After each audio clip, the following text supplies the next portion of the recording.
گزرے زمانے کی بات ہے جب میری نئی نئی شادی ہوئی تھی اور گھر کا خرچ چلانے کے لیے مجھے گاؤں سے اسلام آباد کی طرف جانا پڑ گیا۔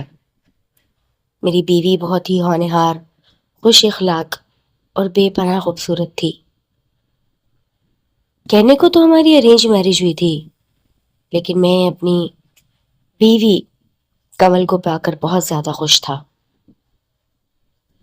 گھر کے حالات ان دوران خاصے کرائسس میں چل رہے تھے۔ ابو زمین کا کیس ہار گئے تھے اور ہم پر ایک دم سے غموں کا پہاڑ ٹوٹ پڑا۔ میری شادی کو قریب ابھی 3 ماہ ہی ہوئے تھے جب ابو نے ہمیں کہا کہ بیٹا، کمانے کے لیے اپنی من پسند جگہ جانا چاہتے ہو تو چلے جاؤ، مجھے ابھی یہاں دوسری زمین لینے میں ٹائم لگے گا، تمہیں آگے بڑھنا ہوگا تاکہ گھر کا گزر بسر ہو سکے۔ میرا نام حیدر ہے، میری عمر اس وقت 26 سال تھی۔ میں اپنی بیوی کمل سے بے پناہ خوش تھا، بس اب سر پر آن پڑا تھا ذمہ داری کا بوجھ، اور ہوتا بھی کیوں نہ، میں اپنے گھر کا واحد کفیل اور 3 بہنوں کا سربراہ بھی تھا۔ میرے والد صاحب عرصہ ہوا کام چھوڑ گئے تھے، میں زمینوں کی دیکھ بھال کیا کرتا تھا۔ چھوٹے چچا نے جو کیس کیا تو بس وہ کیس جیت گئے اور ہم زمینوں کا سارا کیس ہار چکے تھے۔ ابا کے پاس اتنی رقم تھی کہ وہ اور بھی زمین خرید پاتے، لیکن ابھی وہ ایک دم سے زمینیں خرید نہیں سکتے تھے تاکہ کسی کی نظر میں نہ آ جائیں، لہٰذا مجھے اپنے گاؤں سے اسلام آباد جانا پڑا۔ اسلام آباد میں آ تو گیا تھا، وہاں میرا ایک دوست بھی تھا جس کا نام زمان تھا۔ زمان پیشے سے ایک درزی تھا، وہ خواتین کے کپڑے ڈیزائن کرتا اور وہیں پر ہی سیل آؤٹ بھی کر دیا کرتا۔ مجھے بھی یہ کام خاصا آتا تھا، لہٰذا میں اسی ہنر کے چلتے اس زمان کے پاس جا پہنچا۔ اب دوسرا مسئلہ آ رہا تھا میرے رہنے کا۔ زمان نے بولا، یار حیدر، ہماری کھولی میں اتنی جگہ نہیں کہ میں تمہیں اپنے ساتھ رکھ سکوں۔ ہاں، تھوڑے ہی فاصلے پر میری ایک کلائنٹ ہے اور وہ اپنا گھر پیئنگ گیسٹ کے طور پر بھی استعمال کرتی ہیں، وہ آرام سے تمہیں وہاں رکھ لیں گی اور جو کرایہ بنے تم وہاں دے دیا کرنا۔ لہٰذا مجھے وہ آمنہ آنٹی کے پاس لے گیا۔ آمنہ آنٹی کا گھر خاصا وسیع و عریض تھا، لیکن وہ ایک ہی کمرہ مجھے رینٹ پر دے سکیں اور اوپر کا پورا فلور ہی تقریباً خالی تھا۔ بس انہوں نے مجھے ایک ہی کمرے کو کھولنے اور بند کرنے کی اجازت دی اور ساتھ کچن میں اپنا خود ہی یوز کر سکتا تھا۔ میں اتنی خوبصورت جگہ دیکھ کر خاصا حیران ہوا، کیونکہ میرا گھر بھی خاصا وسیع و عریض پر بنا ہوا تھا اور اب یہ گھر بھی خاصا بڑا تھا۔ نیچے اترنے کے بعد ایک بہت بڑا سا گارڈن کراس کرتے ہوئے چھوٹا سا سوئمنگ پول اور پھر اس کے ساتھ بنا ہوا یہ گھر بہت ہی خوبصورت تھا۔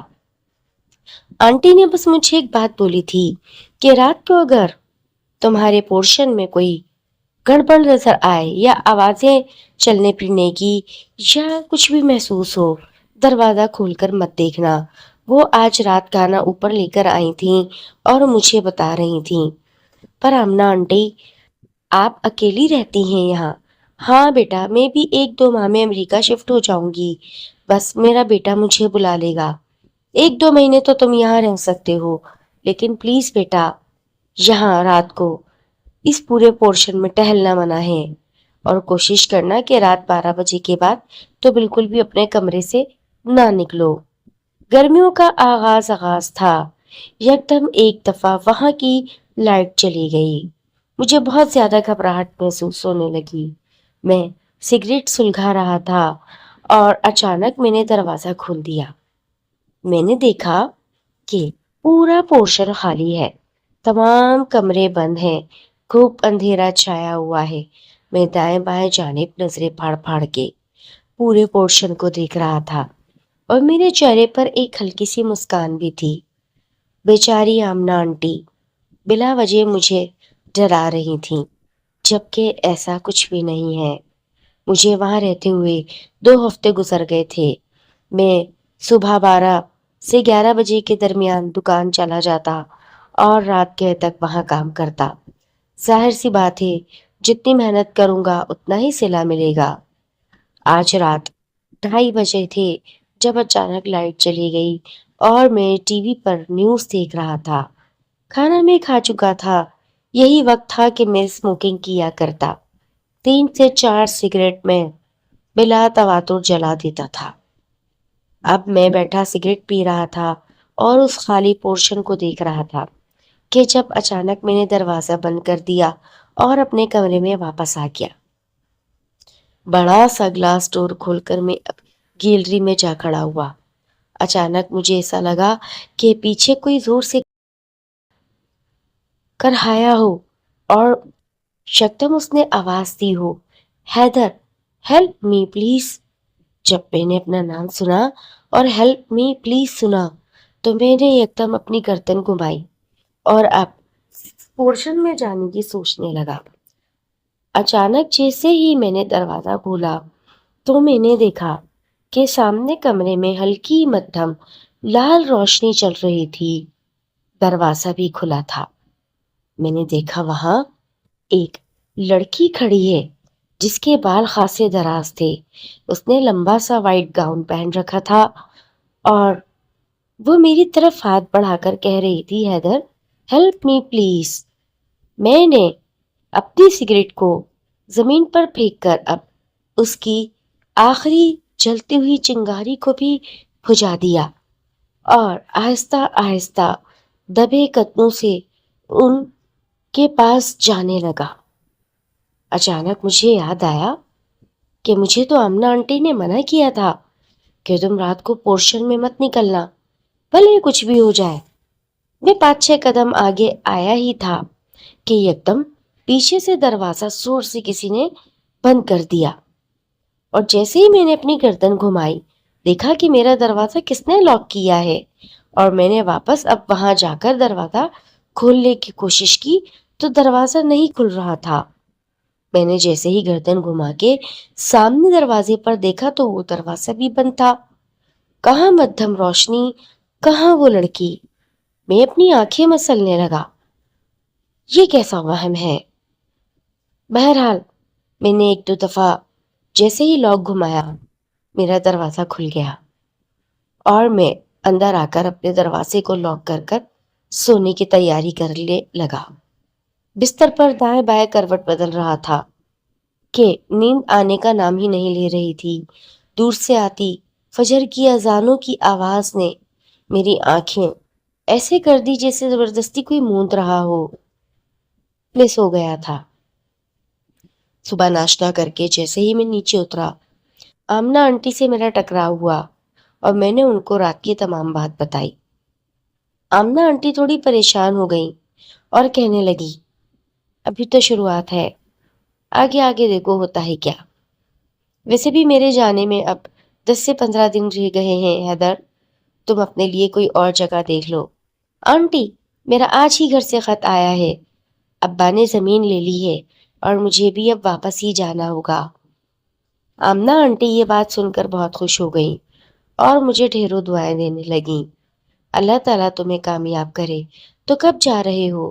بس 2 سے 3 دن میں بھی چلا ہی جاؤں گا۔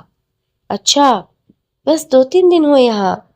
حالانکہ میرا کرایہ ابھی 10 دن کا پیچھے پڑا ہے، میں چاہوں تو یہاں 10 دن بھی رک سکتا ہوں، دیکھتا ہوں کیا کرنا ہے۔ ٹھیک ہے، یہ کہہ کر آنٹی کچھ سودا لینے کی غرض سے بازار نکل گئی تھیں۔ خاصی گریسفل آنٹی تھیں، عمر ان کی بھلے جو بھی تھی پر لگتی 40-45 کی ہی تھیں۔ بہرحال میں بھی اپنی شاپ پر آ گیا اور یہ خوشخبری میں نے زمان کو سنائی کہ میں اب اپنے گاؤں واپس جا رہا ہوں۔ میں نے زمان کے پاس 1.5 ماہ کام کیا تھا، وقت کیسے پر لگا کر اڑ گیا۔ اس بیچ میں گاؤں بھی نہ لوٹا تھا، بس اپنی بیوی سے خط و کتابت چلتی رہتی تھی۔ آج کی رات خاصی تیز بارش ہو رہی تھی اور موسم خاصا سرد ہونے لگا تھا۔ اچانک گرمی سے موسم میں